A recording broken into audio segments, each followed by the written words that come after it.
I'm Charlotte and I'm 30. I live in Droitwich, which is near Worcester. In 2015 I was attacked by a rescue dog and he bit straight through my neck and face and straight through all the muscles in my left hand. I was told that I would never be able to use my hand again, but despite this I'm back in the gym, and a few months ago I competed in my first fitness competition where I placed 3rd and 5th in the bikini category. The attack happened when I was walking the rescue dog. I took him into a big field and was walking along and he just turned on me. He went straight for the kill, so he was attached to my face and my neck for quite a while.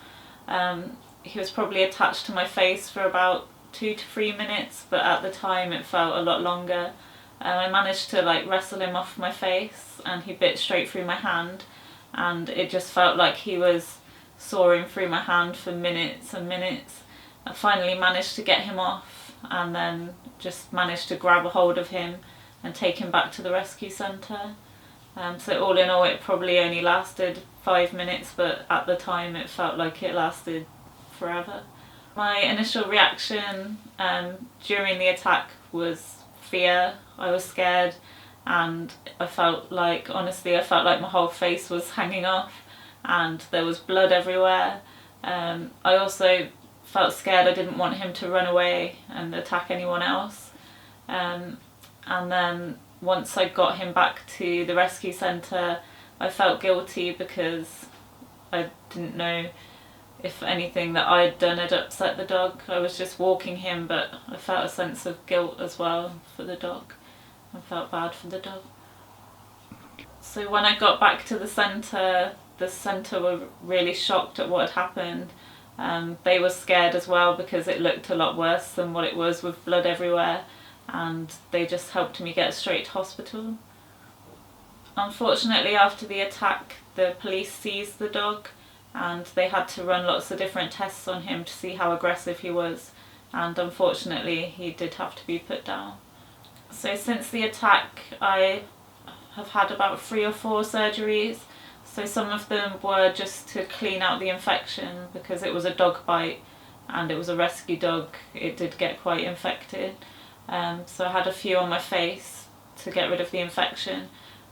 Luckily with my face they didn't have to do many operations, but with my hand I had, I think it was either 3 or 4 where they had to sew the muscles back together, and because your hand's quite small and delicate and the muscles are small, it took them quite a while to be able to fix it properly.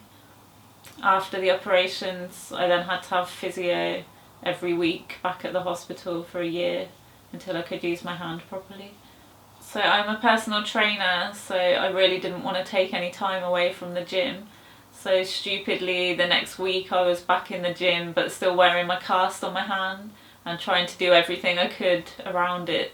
But realistically that wasn't going to work, so it took about 18 months before I was properly back into the gym, and it was only last October when I could do everything that I wanted to do.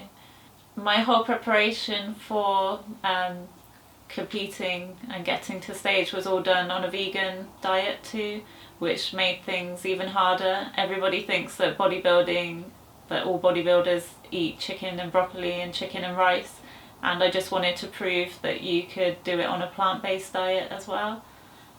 And I'd also wouldn't be able to do it without my coach. I'm in a big team of girls called Showgirl Fitness, and I wouldn't have been able to do it without my coach Michelle and the support of my boyfriend and my friends and family.